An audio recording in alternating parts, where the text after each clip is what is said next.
So, I hope you remember that we met last time 2 weeks ago. Unfortunately, a lot of ceremonial event and lecture and other organization disturb a little bit my timetable. Therefore, we have to cancel to lecture occasion. But I will ask only material which I speak in the frame of lecture. Therefore, the material decreases a little bit. Okay, I hope you remember we focused to the structure of history according to environmental history. Environmental historians divide the history of human evolution according to 3 milestones. The first, this is the domestication of plants and animals. It's agrarian revolution. The second one, urban revolution, and the last one, industrial revolution. We over with the agrarian revolution. Look at the urban revolution. This slide we surveyed in the last occasion 2 weeks or 3 weeks ago. 4 criteria are domestication of urban revolution, invention of simple tools for energy conversion, wheel and sail, solar calendar and metalworking. This is the first. Secondly, look at the urban revolution. The first step, I told to you that if we would like to define a problem of urban events, we have to use a protocol. There are a lot of candidates to which city was the first one. There is, for example, from the Bible, Jericho. It's a quite, from the modern point of view, quite moderate sized city, 3,000 inhabitants live in Jericho. But if we compare the small community, it's recon only 30, 40 and 50 person. It's also a metropolis compared with the small communities and small villages. And other cities are Katalhyu, you know, Anatolia. It's contemporaries with Jericho. Therefore, a city appear a lot of different parts of the world, independently. Jericho, one best documented city in consequence of archaeological excavation and in consequence of Bible. Okay, how we can define the city? The protocol of history, there are 3 important steps. The first one, ask the contemporaries which thinking about the urban event. We use this definition. St. Augustine, who was the crucial person of early Christian church, he defined, according to experiences of Roman culture, a city. City is a place where organized a forum.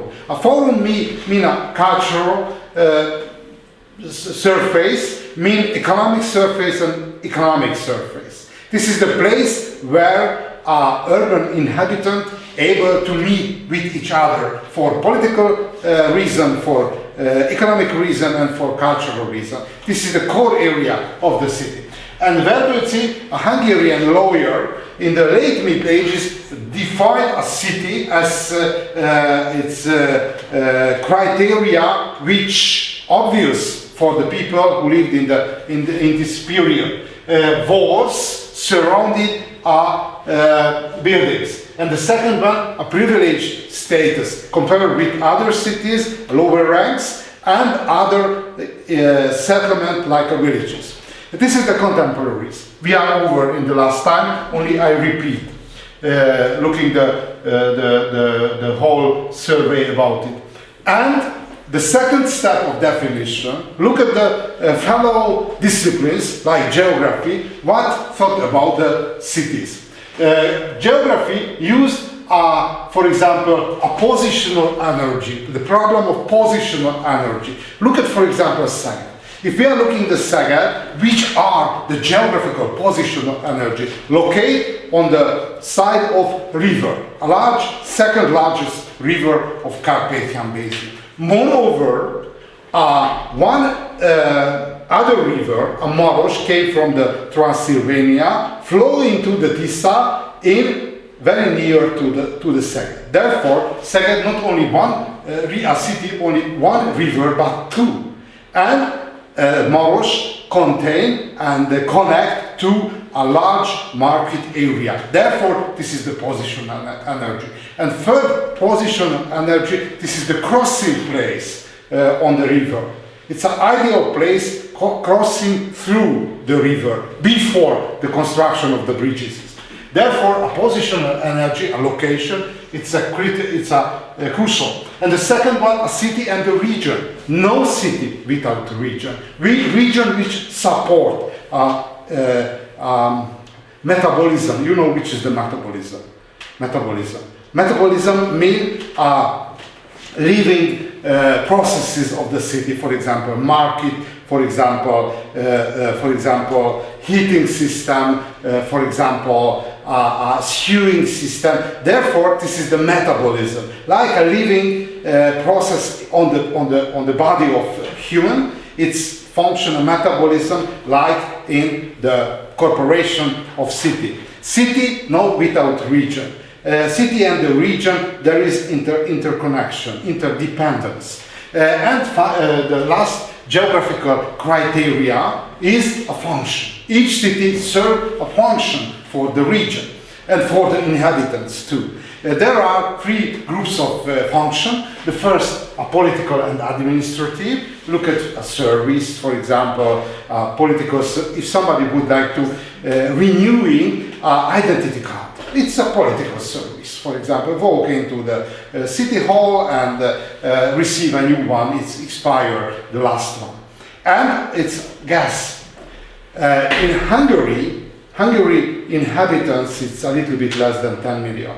In Hungary, how many people, and there is a voting part of Hungary, estimate around 8 million.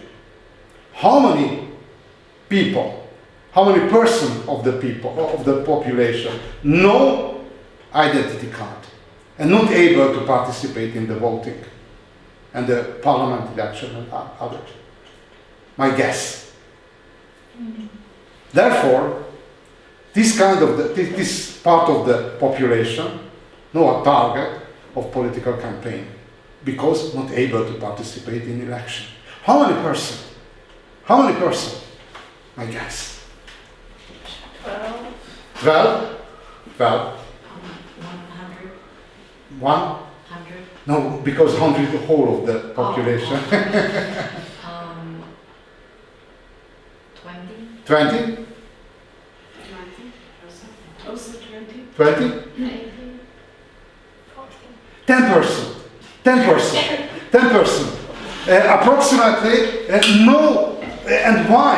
Why no valid identity cards? Why? Because poor people living in marginal area and no enough money travel to the capital of county. No enough money. Therefore, this is the reason that the recent political party, but this is not a Hungarian event. I suppose this is the global event. The poorest people no chance influence our political campaign, political activities, because no access to whole citizenship, because there is a whole law of citizenship. If not valid identity card, no money, not access, because it's each operation inside of the society expensive, higher and lower. But I shocked when I realized that one of my wife is sociologist. I receive information between two breakfasts. And it shocked me that 10% of Hungarians no any chance for influence a political life, because no chance for voting. Okay, function, political, administrative, economic function like market, and cultural and medical. For example, there are some cities which are a unique cultural function. Like, for example, in Oxford, Cambridge, St. Andrews in Scotland, and it's possible, I told to you, in Hungary, between two World War period, had Cambridge and Eton's like college in Sarospatak, in northeastern part of Hungary, with airport and very special regional culture. In Hungary, the best, not the best, but one type of the best secondary school founded the Reformed Church, for example, Calvinist church, because education in the Reformed Christian community very important. Why? Because for them necessary to learn to read day by day the Bible, and without literacy, no chance for them. Okay. And this is the first new slide. According to history, how we can define a city? There are two types of the definition. One kind of definition, a long word snake with lot of information. Like, for example, as Vergőci defined the city. But this other kind of definition, according to criteria. If we are looking, for example, a city contains this criteria, is a city, if not, no city. Look at the first, high number and high density of population. Generally it's true. The city, high density of population and high number of population. But look at the Norway. Somebody visited in Norway? Norway, no? Very interesting country. Quite a typical that Hungarian history, it's for Hungarian history and historical experiences complain. It's very sad story. Look at the Norwegian. There is a quite great heyday on the Viking period. But after the Viking period, it was a colony of Sweden or Denmark. Sweden, Denmark. A peripheral status. If you know location of capital, this is a Scandinavian peninsula. Scandinavian peninsula. It's Norway and Sweden. Which is the location of Norway capital, Oslo? The southern corner. Why? Because no arable land in northward. It's very cold country, and slow down the capital, the southest possible position. But there is a humor sense of God. Therefore, the Norwegians found a huge quantity of fossil fuel under the Norwegian Sea. Therefore, recently in Scandinavian area, the richest country is Norway. And for example, Norwegians disdain the Swedish because it's a poor people compared with the Norwegians. And the lower limit of city in Norway, very low density of population, and I remember a little bit more than 4 million, whole of the country population. The criterion of city, 200 inhabitants. If, for example, one settlement living at least 200 inhabitants, maybe a city. If, of course, necessary other service, for example, shopping center or for example, public buildings and so. But if we are looking at 200, enough. It's enough. In Norwegian comparison, it's high number. And other criterion, that distance between two buildings no more than 200 meters. Nobody visited in Norway. Very interesting, the capital of Oslo. Its large public parks are, and during winter times, the reindeers, you know which is the reindeers, walking down, escape from northern part of Norway and walking into the capital because not able to realize this is a city.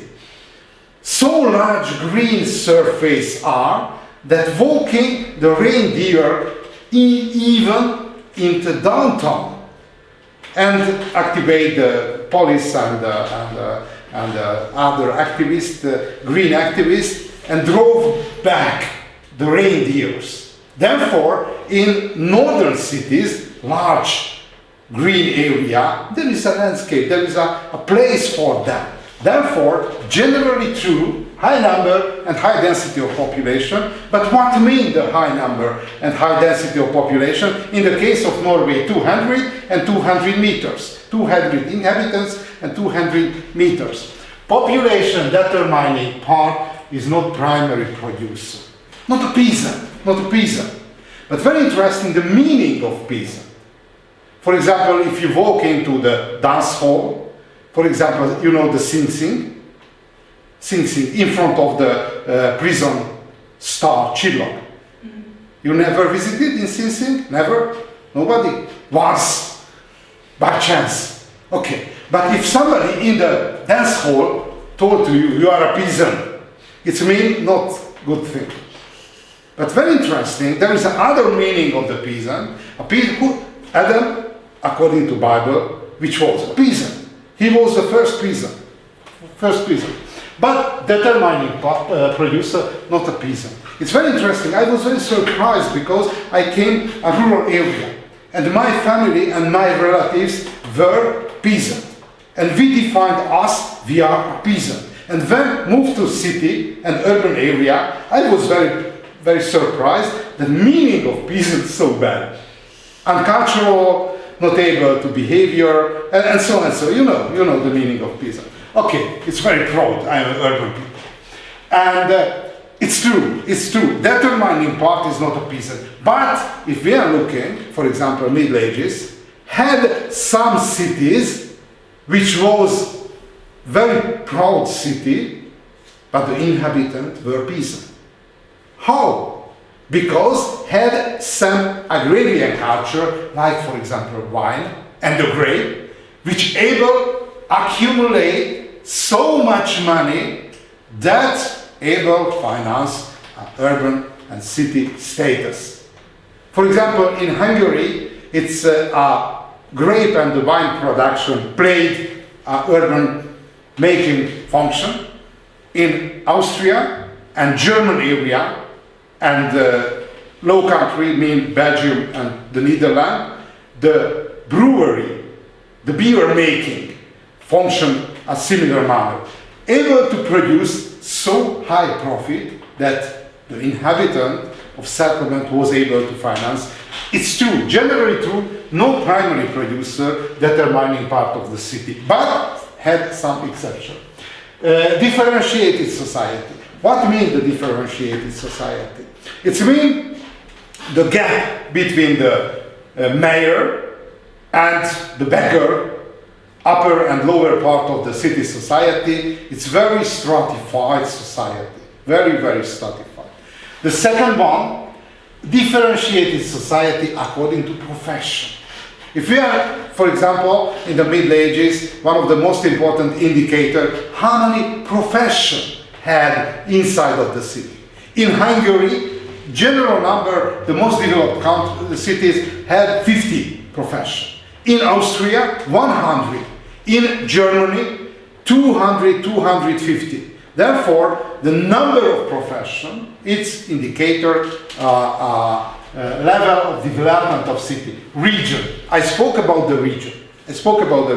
But not so easy to define the region. In continental area, it concentric circles we can describe. But look at, for example, one crisis, one famous crisis of European history.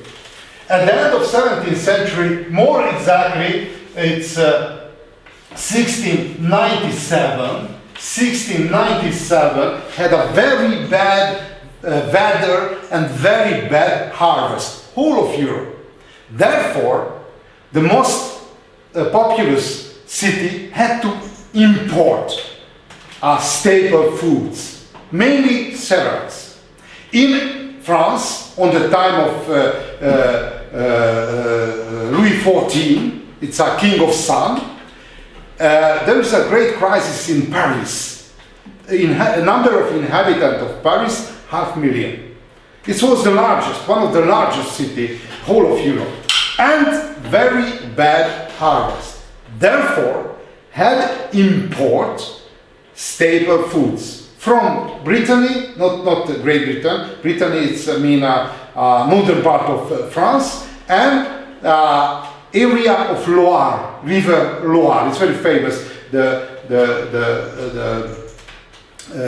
How the name is, buildings and Châtelet and a lot of famous fort and fortress constructed in the valley of Loire. But turn back the story. Import staple foods. And it's very expensive. Why? Because import by coach, carriage. It's a drawing by horses and cattle and so and so. Therefore, import from rural area to Paris is 160 livres. It's contemporary currency from production per 100 kilograms of wheat from rural area to Paris. This is the expense. Why is so interesting for us? Because the same crisis happened in Amsterdam. Somebody visited in Amsterdam? Unbelievable good place. It's a village. It's a real village. Because the size of Amsterdam, the core area of Amsterdam, 500,000. 80% of inhabitants use a bike. It's some tram and local bus using, but mainly using a bike. And the bike using the popularity of bike, good example of modern adaptation. Why? Because before the oil crisis of 70s, the Dutch people used a car, like everywhere in the modern societies and developed countries. But there is a very important peculiarity of Dutch people.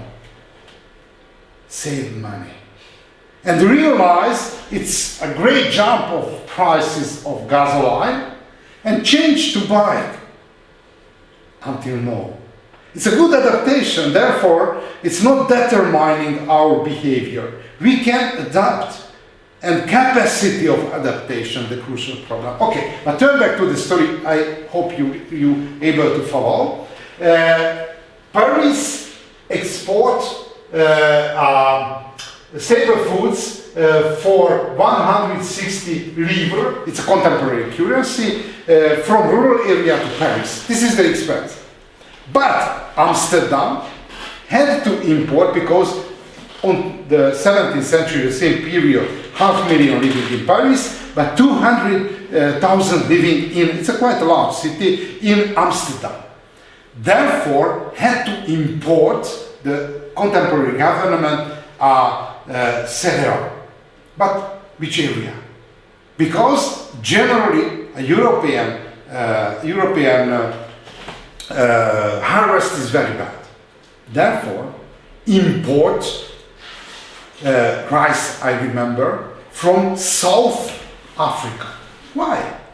Because, probably you know, in South Africa there is a small Dutch colony. It's named a Boer or Afrikaans, a local people. More 1,000 kilometers. And look at how many livres the price sailing with rice from South Africa to Amsterdam. 40. Why? Because if we are looking the fleet of Europe, whole of fleet of Europe, it's a 12,000 vessels and 6,000, half of European commercial fleet sailing under Dutch flag. Huge fleet and very cheap maritime transport. Therefore, only a little bit less than 1 tripod compared with French transporting expense. Therefore, if we are looking this comparison, expense of transport South Africa is a closer to Amsterdam than Britain to Paris, according to expense of transport. Therefore, not so easy to define the region. Which is the region? Which is a closer and which are farther? And the last one, a fortification. A fortification. If we are looking at the budget of cities before the modern period, it's modern period, mean 19th and 20th century, generally a budget of city 80% used for fortification, guarding of wars and reparation of forts and renovation of forts and so on and so on. Therefore, 80% majority, dominant majority of budget used for fortification. Generally, important fortify the city because time by time enemies or revolt and upheaval period necessary to save the properties of inhabitants. But some period became the walls useless. Look at, for example, history of Great Britain, history of England.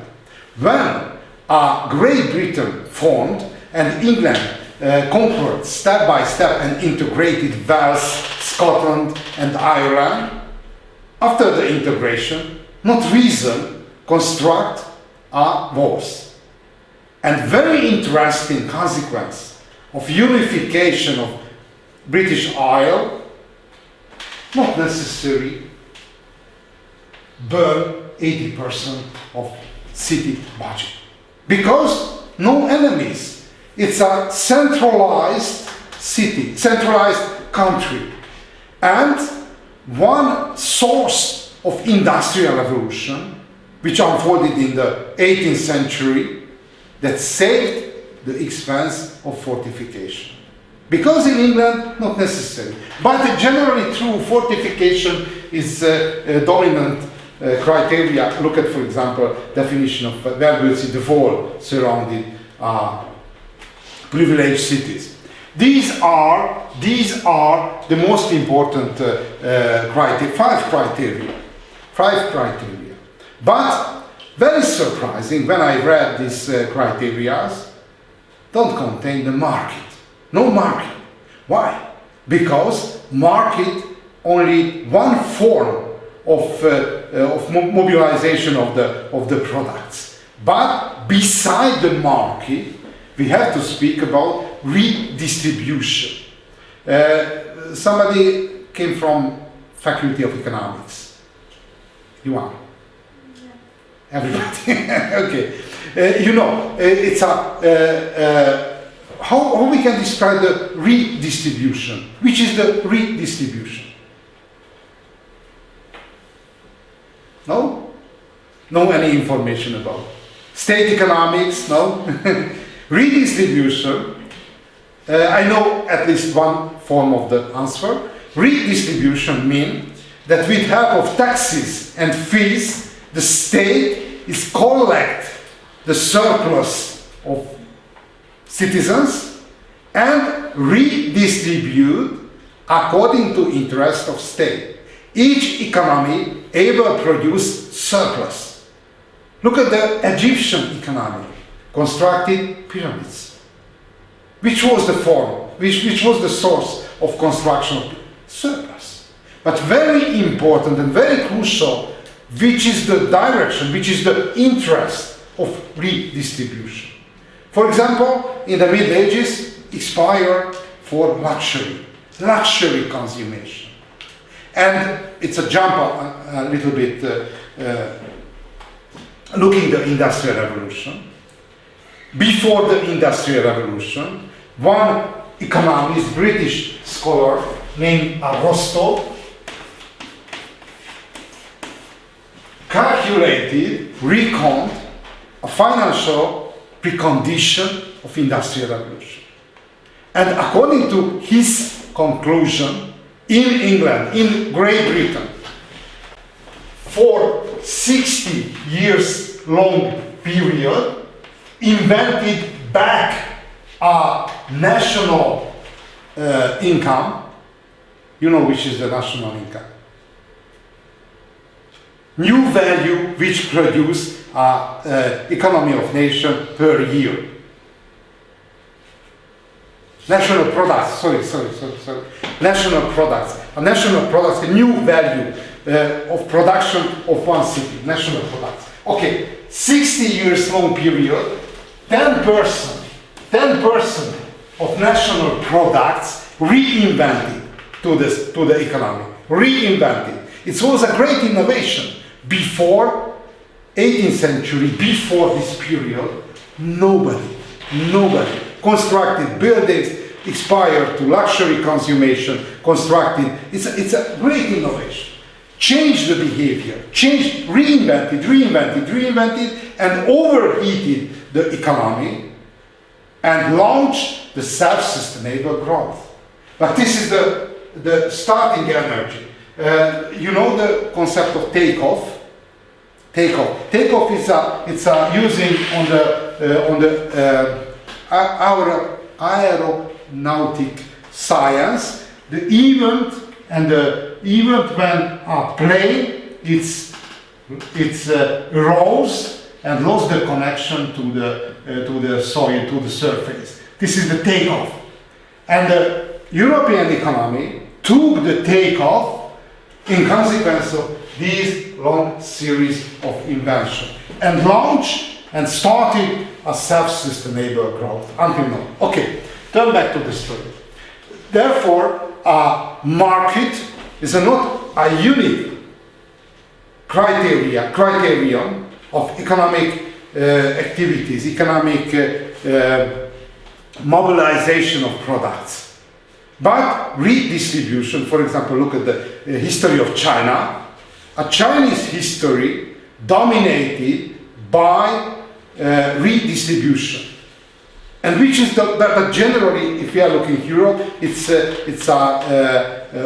combined two forms of economic processes, partly market-based economy and partly redistribution. But for example, in Chinese history, some period dominated redistribution. And redistribution formed a double society. This is the small villages network, paid taxes for empire, and this is the imperial city.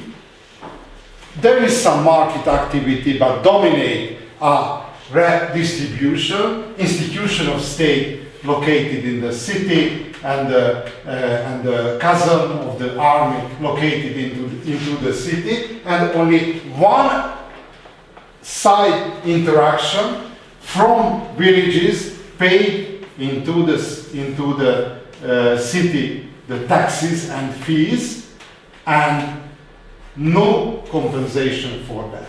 Therefore, it's named Asian production mode.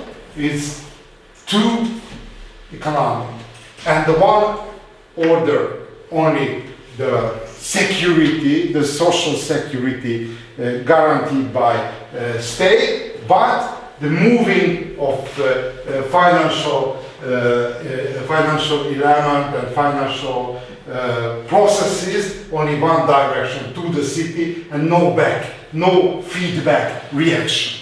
And the most tragical consequences of this direction, you know the Red Khmer dictatorship, Red Khmer. It happened in which country? It's Vietnam, and which are the not Vietnam, it's other one, Laos, Cambodia. In Cambodia, you know the Red Khmer story? Red Khmer, I try to remember who was the leader of the Red Khmers. Formerly is a communist dictatorship was on the 70s, and the leader of Red Khmer declared a military campaign against the cities. And the theory of them was based to this Asian production mode. Therefore, for villages, not necessary to finance living in the cities. And killed everybody and destroyed whole of the cities, each cities. And it was a very, very special extremist. It's created a special calendar, like for example on the period of French Revolution, and it started this calendar with 1976. This was the 0 year, and killed 2/3 of population of Cambodia. And for example, if somebody had eye glasses, it's killed because indicator of intellectual activity. And found, for example, a pencil, killed. It's very special situation, but very interesting. On the core of ideology of Red Khmer dictatorship was a social and economic theory of double society, and upper society not necessary, the lower society not necessary financing and supporting. Was it Pol Pot? The dictator Pol Pot? I don't know. I remember the name but very special, but very strange that the leader of Red Khmer graduated in Paris. And he was an engineer, electrical engineers. And they're quite typical high educated people who killed each other intellectuals. Pol Pot, he was the name. Okay, came back the memories, but a little bit late. Pol Pot, the name of this coup. But very interesting, basically based to the useless and total uselessness of redistribution, and the program of Pol Pot and the Red Khmer, destruction of redistribution. Okay, but turn back to the story. It's a list of criteria don't contain a market, because market not a unique form of the distribution of products and goods. Okay. Had free form of the other allocation market, redistribution, and the last one reciprocal forms. You know which is the reciprocal forms? No? For example, in local communities, it's named a service bank. A service bank. For example, in Bangladesh, applied this kind of the service. It's very poor people. Very poor people. For example, a classical example, one young couple, not enough money, construct a building, but only buying bricks and the cement and other. And his and her friends and relatives, with his and her work, have to construct the building without paying for workers. Therefore, this is the service bank. If somebody have one people, in Hungarian heritage it's named Kalaka, help each other, and no paying back, but not a market, because if somebody never asks back the help and support, it's no fault, no moral fault. Oh, never. Therefore, the guiding force in reciprocal forms is needs. Okay, turn back to the story.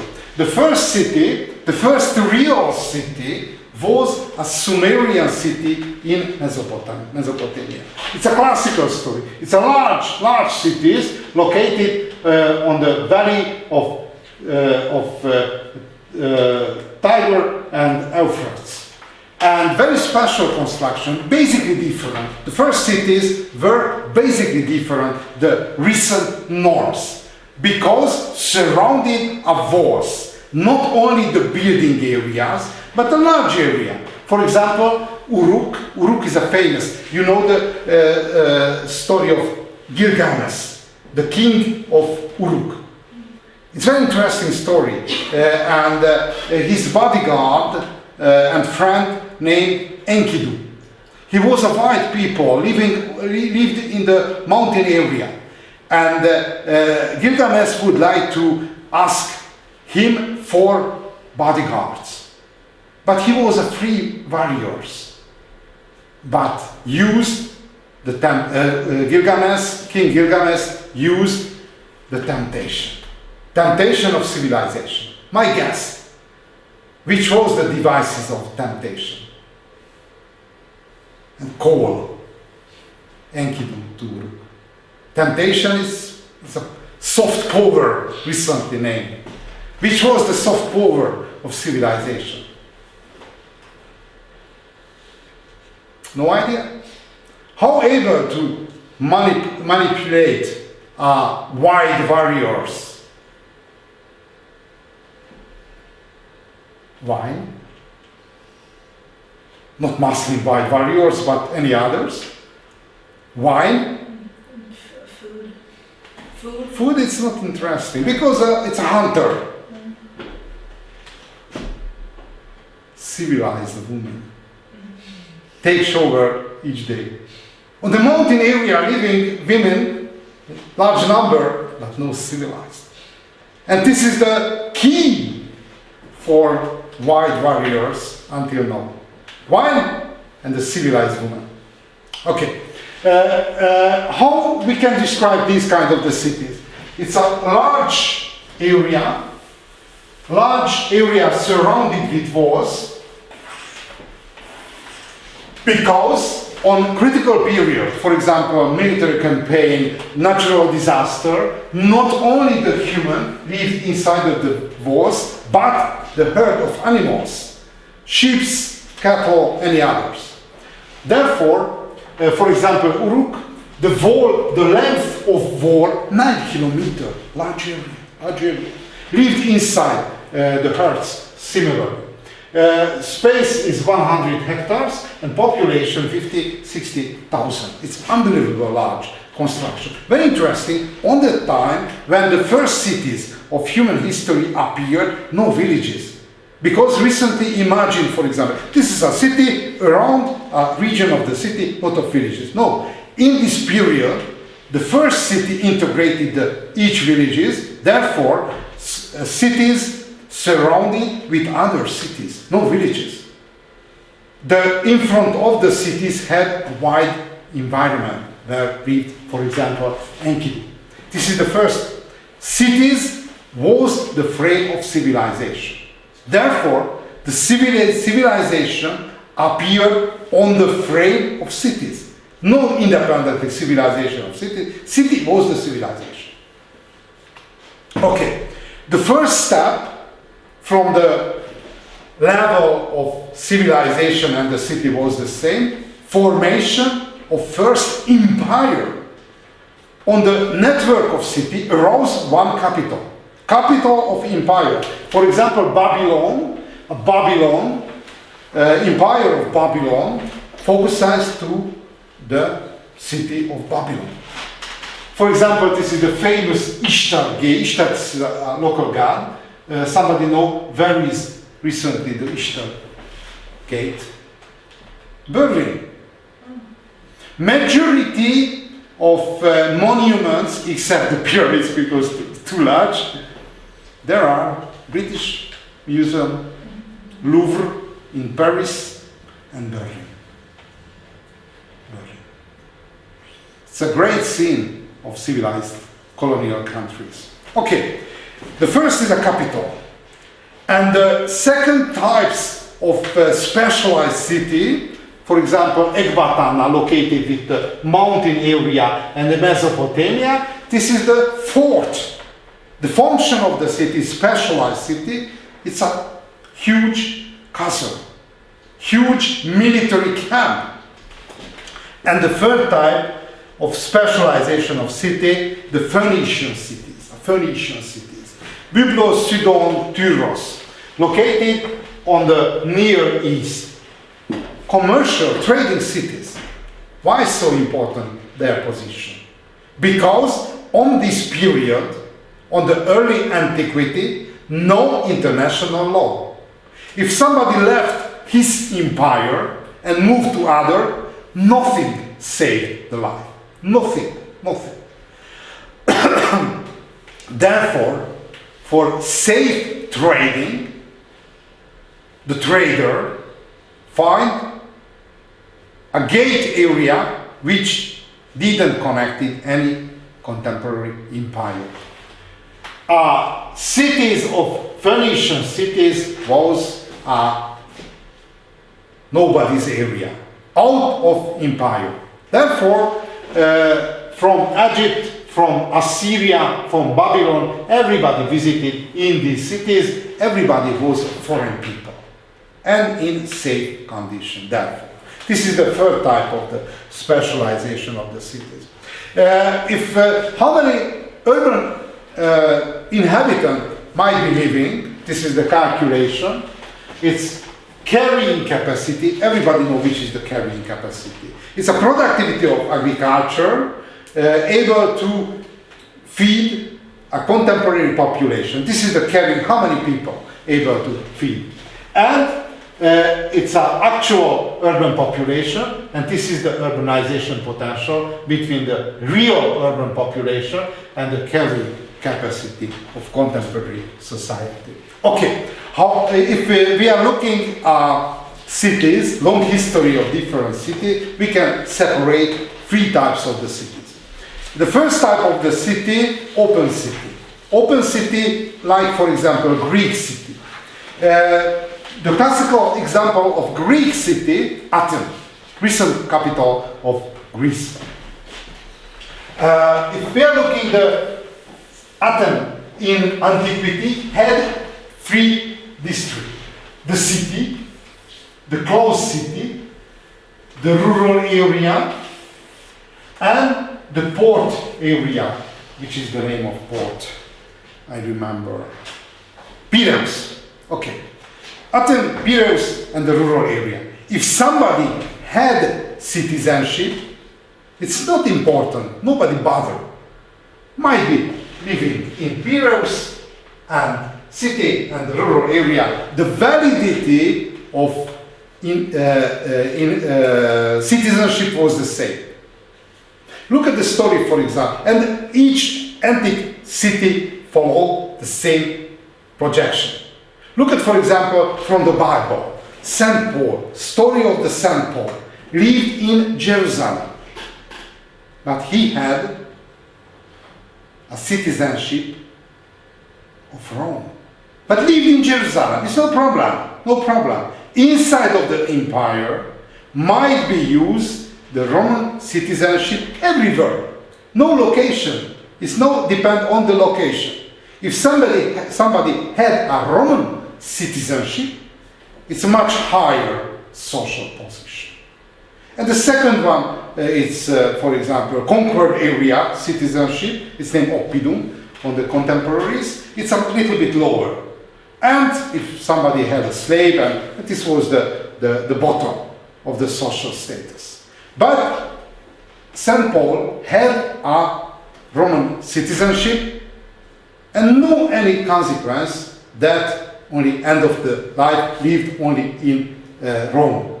Practical. This is the open city. The validity of citizenship usable everywhere on the empire. Look at the second type of the city, a closed city. It's a medieval city. A medieval city. We can imagine a medieval city. There is a feudal ocean. It's a metaphor. It's a feudal area. Inside the feudal area, there were urban cells, urban unit. If somebody lived inside of the city, directed his and her life a civil law, a civil legal system. If left the wall, went out from the wall circumscribed area, step into the feudal area, feudal legal area. Therefore, it's a contemporary mention walls that the wall separate the peasant and the citizen. Inside citizen, outside peasant. It's a closed city because the civil status closed in circumscribed unit. And finally, the subjected city. A subjected city, submitted or subjected city, mean the privileged status on the process of organization of national state broken.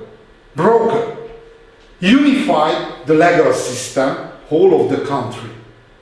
And some heritage of former conditions survive. Look at, for example, England. When English king, recently king, a little bit former queen, for example, travel to London, there is a historical tradition, stop on the boundary of London, and the mayor of London ask going into the area of city.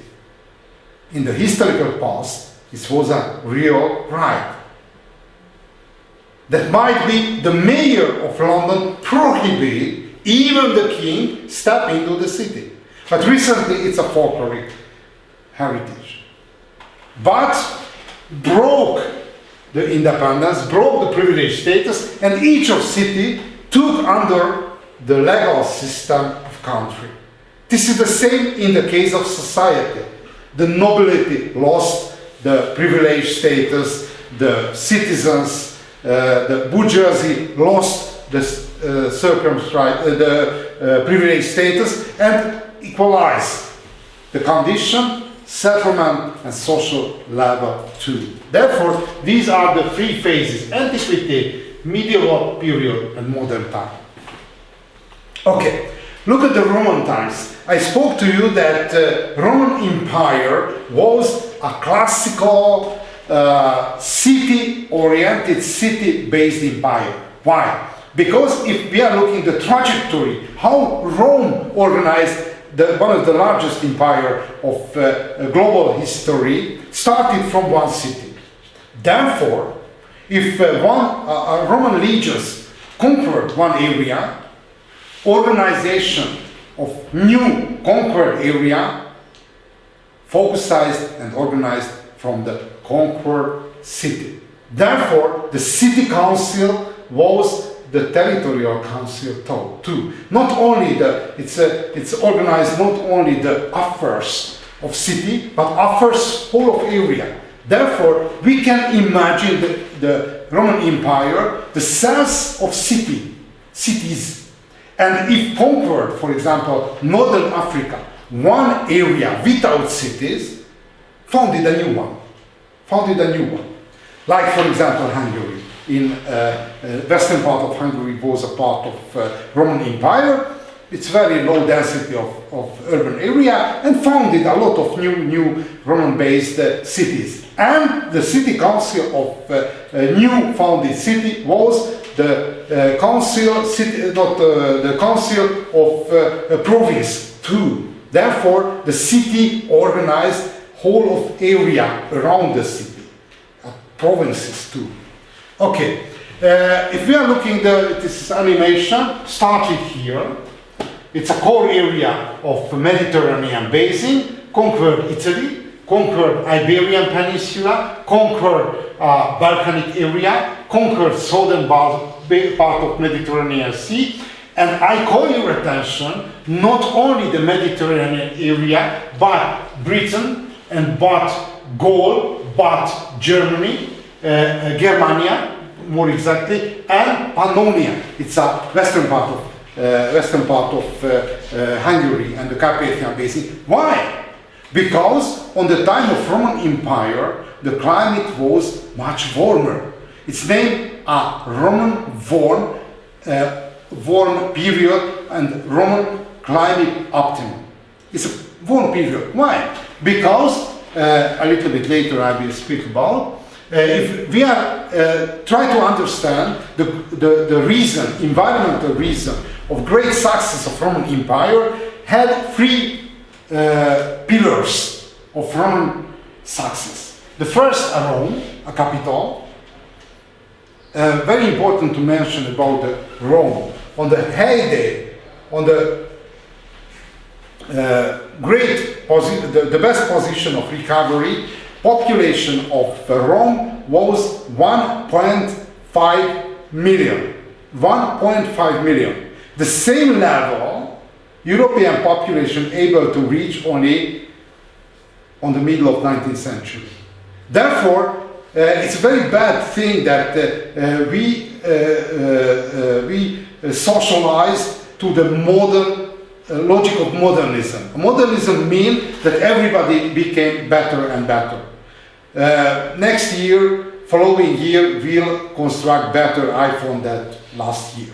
Therefore, it's a socialized, everybody improve. It's not true. If we are looking a larger scale, it's a bumpy travel history much more. Therefore, the civilization level, which reached Rome and the Roman civilization, a little bit less than 2000 later, was able to reach the European civilization. Therefore, the civilization is not a great trajectory of self-sustainable growth. Rome, this was the concentration of political success, economic and engineering success of Rome. Why? Because necessary organize the how the name is it's a voter. The aqueducts? How the name is? Aqueducts? Yeah. Voter service network, but which is how the name? Because no engineers, no pump, no water pumps. Therefore, used only the Roman engineers the gravity. Each of tunnel network based on the gravity and the different operation of the gravity necessary to organize the channels of sewing, sewing channels. It's Cloaca Maxima was the largest one. And the production of 1.5 million people, unbelievable high. And it's organized with success for more century. The second one, a communication system, the road system, which used first military purposes and economy, a special Roman economy. Look at Rome. According to legend, Rome founded 753 before Christ and located central position on Mediterranean basin. And very important reason of success of Roman Empire that the Mediterranean basin quite homogeneous. It's according to climate, according to vegetation, according to animals, quite homogeneous area. This is the cradle of civilization. Look at back. This is the cradle of civilization from Mesopotamia. It's an ancestor of Roman Empire, Egypt, and the Phoenician cities, the Greek civilization, most important rival of Roman Empire, Greek colonies in Sicily, Syracuse and other, and the Phoenician cities, because how the name is Carthage was a Phoenician colony for a long time, and the most critical war military campaign it's operate against Greek and Carthage army. A relatively homogeneous historical system, and there is a cultural coherence. And very interesting, on that time had two lingua franca. It's a public language, a Greek and the Latin on that time. And very interesting, even the heyday of the Roman Empire spoke more people the Greek than the Latin. Okay, if we are looking at Roman roads, it was a very, very efficient and durable engineering construction. It's based to the dike and filled a different layer of sand and broken rocks, sand, and finally covered with covering rocks. Constructed whole of the empire and served military purposes, I mentioned. And with help of very very efficient network of the roads, able to moving very quickly the regions one position to other. But of course used as economic target, economic reason similarly, but on the different parts quite close to each other had local caserns and local postal camps on the Roman roads, and for example used the Roman roads for military purposes. For example, separated two different two parts of different tribes, for example in Gaul, and separated the communication and divided the communication in colonial area. Okay, the Roman roads, very important, and the Roman roads survived collapse of Roman Empire and used even in the Middle Ages. Okay, economy of empire. It was agrarian empire. Agrarian empire means 90% of population were primary producers, slave or primary producer, and which is the consequence of agrarian revolution, agrarian empire. The productivity increase of and decrease of productivity quite limited. In agriculture, no miracles. If better year 10% grow, it's worse 10% down. Therefore, the capacity of empire is moderated. And very important to mention, it's a very highly militarized empire. For one legioner necessary to 25 persons taxes. It's quite close proportion. If decrease the population, decrease the army, decrease the capacity of military operation. Therefore, if we are looking the trajectory, how change the population, it's changed the power. Whole of empire. Okay, if we are looking the structure of agrarian production, the first one are farms. Because if we are looking, it's possible you read myths and the stories about the Roman Empire. It's founded by farmers. It's a farmers. And the better people who walking, you know the Gladiator, the movie of Gladiator, which is the most important dreams of Maximus, walking on the arable land and taking the pike of wheat. This is the best one. The best Roman legionnaire is the peasant. It's a well-trained, hard and brave. Therefore the farms, because the basic level of Roman Empire based on the farmers. But after some size of empire, the farmers wasn't good for military operation. Why? Because the farmer had to go home at least 2 times. Sowing and plowing and sowing, period October at least, and July for harvest. If military campaign is long, no chance for that. Therefore, professionalized army, the Roman army, and became the most important soldier, the majority of the soldiers, mercenary, a paid soldier, mercenary. And the service period, 2025, if survived, 2025. Therefore, increase the size of empire, therefore appeared a new form of farmer, a slave, and large estate, it's named latifundia, used step by step more and more slave economy. You know this story, I suppose. And the latifundia, not the farms, latifundia, produced for market, not for self-consummation, for market. Market of city and market of army. Because the number of army is very high. Therefore, the best offer is selling products for army.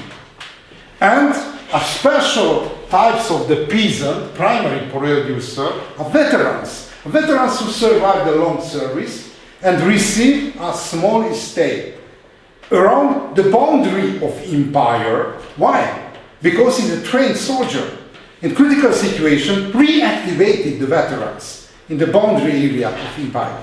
Okay, good. How we can verify that age of Roman Empire was a one period. For example, one indicator, a proliferation of Mediterranean plants in northern area. For example, oil trees appeared the Rhine valleys and appeared on the area of Transdanubia. It's Pannonia, it's Western Hungary. Even oil trees. Very interesting.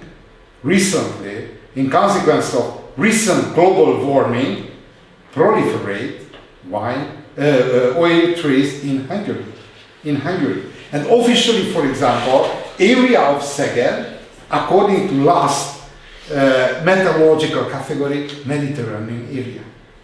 2 seasons, winter half year, summer half year, and during winter time, almost no snow. No snow. Very, very rare.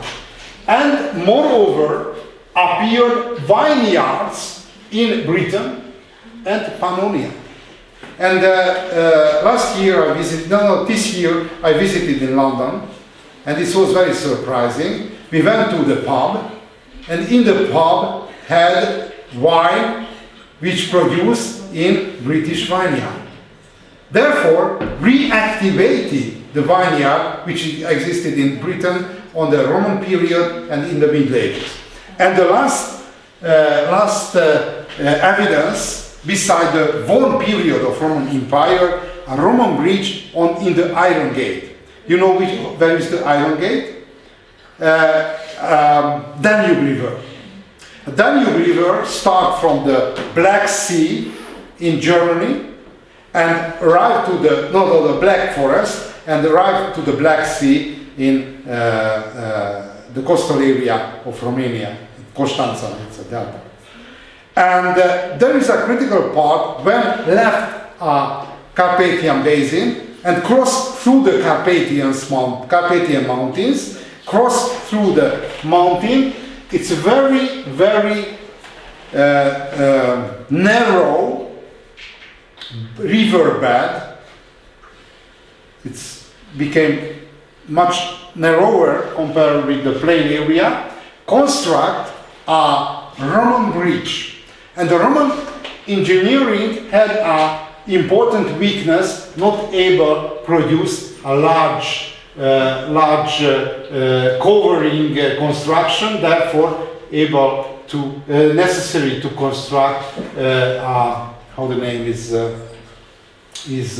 pillars after some distance. Why crucial indicator of war crime?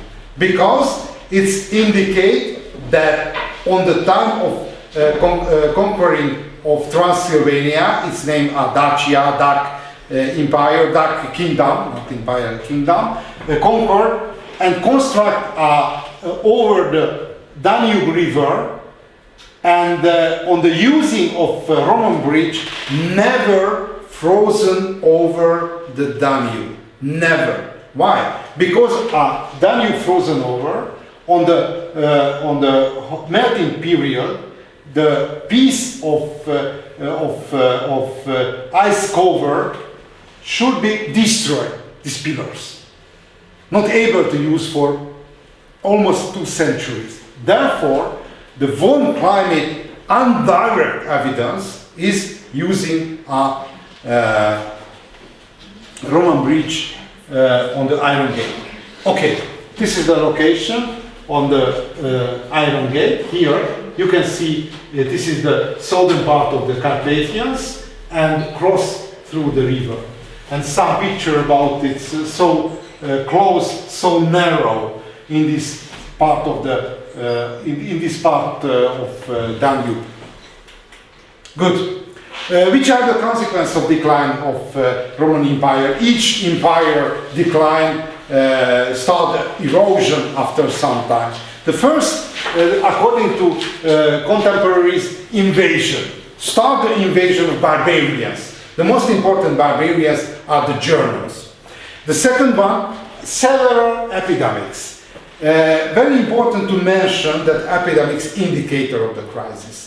Because the network of food travel and transport decrease and destroy, and in consequence of underfeeding, you know, two types of underfeeding we can define are qualitative underfeeding and quantitative underfeeding. Quantitative underfeeding, the people, the contemporaries, don't or didn't receive enough calories.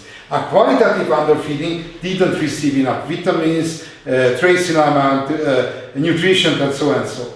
If decrease and destroy the network of staple foods, transport, and became general the underfeeding, the people became more fragile for sickness, for epidemics. Therefore, the epidemics indicator of disintegration of society, disintegration of economy, and weak and overstaffed administration.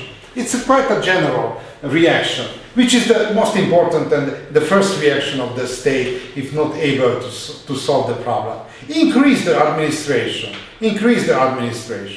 and for employees of administration necessarily pay money, therefore raise the taxes. And this is the closed circle. Increase the taxes, the people escape, the crisis became deeper and deeper. Incompetent emperor. Why? Because the construction of empire, because it was a republic. You remember the original version of Roman Empire started as a republic. The basic problem, but guiding and governing a large empire necessarily a longer ruling years. But on the time of crisis, the different rivals for the position of emperor kill each other.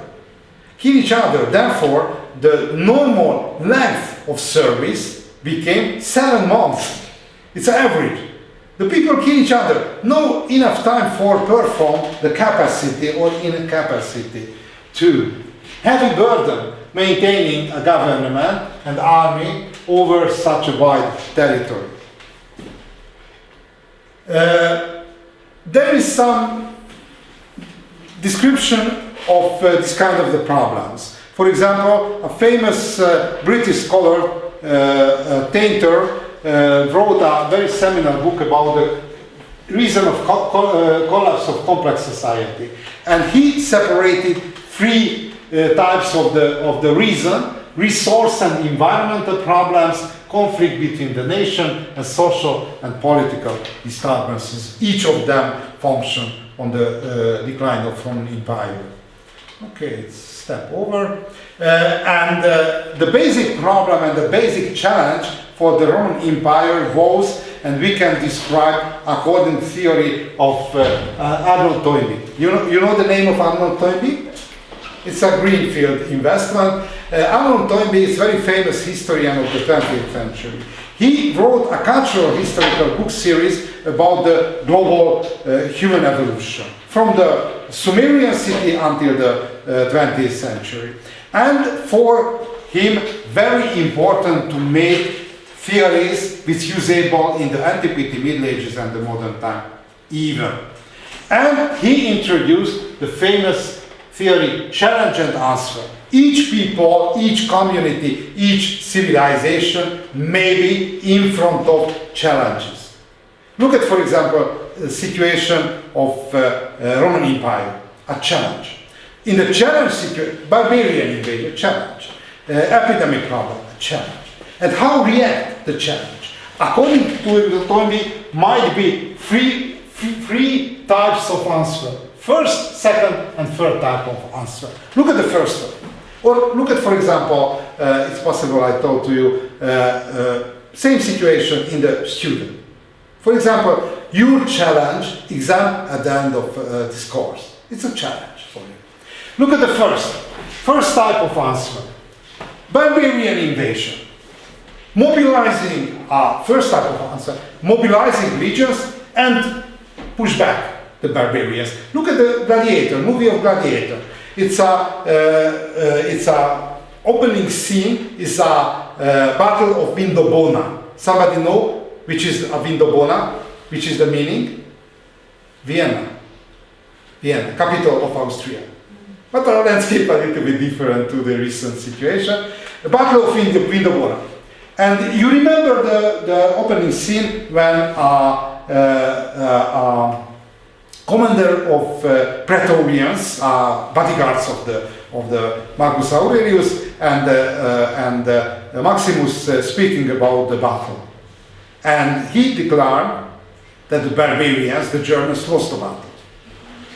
And 90% of the battle lost before the beginning of the battle. Because much better the position, much higher the force on one side. And it's happened in the opening scene, barbarians lost. First answer is meaning, it's work. And look at the situation of student. Which is the first answer in exam? Learning. This is the first traditional answer for exam challenge. Learning. Okay, but some situation the traditional answer don't or won't function. Which is the second one? The second type of answer. For example, as I mentioned you the story, peasant for the agrarian duties not able to participate in military campaign. Therefore, introduce the mercenary army or the feudus. A feudus means that barbarians, the friendly barbarians, invite inside the empire and together saving the empire against the more cruel barbarians. Innovation, some kind of innovation. And for example, in the life of student, I remember one English course of mine, one student from Central Asian Republic, it's possible Kazakhstan or Azerbaijan, I don't know, started the exam, written exam, and looking at smartphone, and I told to him that it's not possible. Yeah, I know. And I told to him that, okay, take me your phone. Some minutes later, I look the student, other phone. I asked him, it's you? Yeah, it's mine. Take me, please. Yeah, it's innovation somehow, innovation. And the third type of answer is a collapse. Both situation, as the Kazakh student inspired, and the Roman Empire, not the eastern but the western part, is collapsed. Okay. Good. Okay, I have a time. For example, one innovation was, on the time of the crisis, a division of empire. On the time of the period of the crisis, but it's happened in the economic life. If overgrow one franchise, one enterprises, the first solution, cutting smaller, dividing smaller part. Introduced the last competent emperor, Theodosius. Separated western and eastern part. And the eastern part survived the collapse of the western part with 1,000 years. Only the Ottoman Empire conquered the part of Byzantine Empire. And okay, you know the number or the theory of magical number 7. It's a flat bag of Miller. Miller. This is the last information, last item of information. Miller, a psychologist was. Miller was a professor of Princeton University, famous American university. And in the, you know the Miller and the magical 7 number? No? Nobody. Miller tried to understand which are the conditions of the good decision, the good planning. And a lot of psychological experiment performed and realized if somebody had to use too much information, too much items, on the process, on the procedure of decision, will make wrong decision. And with psychological experiment, verified that upper limit of the items which the people are using on the procedure of decision, 7 number. If more items have or had to use, exponentially increase the proportion of bad decision, And which construction was, which verified in the historical past, over-organized situation, the army. Why? Because the feedback on the battle directly signed that too complicated, for example, the commanding line. Look at, for example, the construction of American army, which recently the strength army, the strongest army all of the world. This is the level. Fire team, patrol, platoon, infantry company, infantry battalion, How many elements necessary to use, necessary to mobilize by one commander? Fire team mean 4 to 5 soldiers. Therefore, 4 to 5 necessary collaborate with each other. A patrol, a sergeant, separate a patrol 2 fire teams, only 2 elements. A captain or major infantry company, 2 to 8 platoons, it's 8 are critical. But if we are looking every level under than 7, 2 or 6, 2, 3 or 6, and so on and so on. Therefore, each military commander on the procedure of decision no more than 7. And if, for example, if you would like to solve this situation, simplify, at least under the 7. And this technology spontaneously applied by Theodosius simplified the situation. Divided 2 parts, therefore each emperor, the level of decision, the items of decision, it's decreased to half. Okay, thanks a lot for your attention. And I ask you patience for some minutes. 1 minute, no more.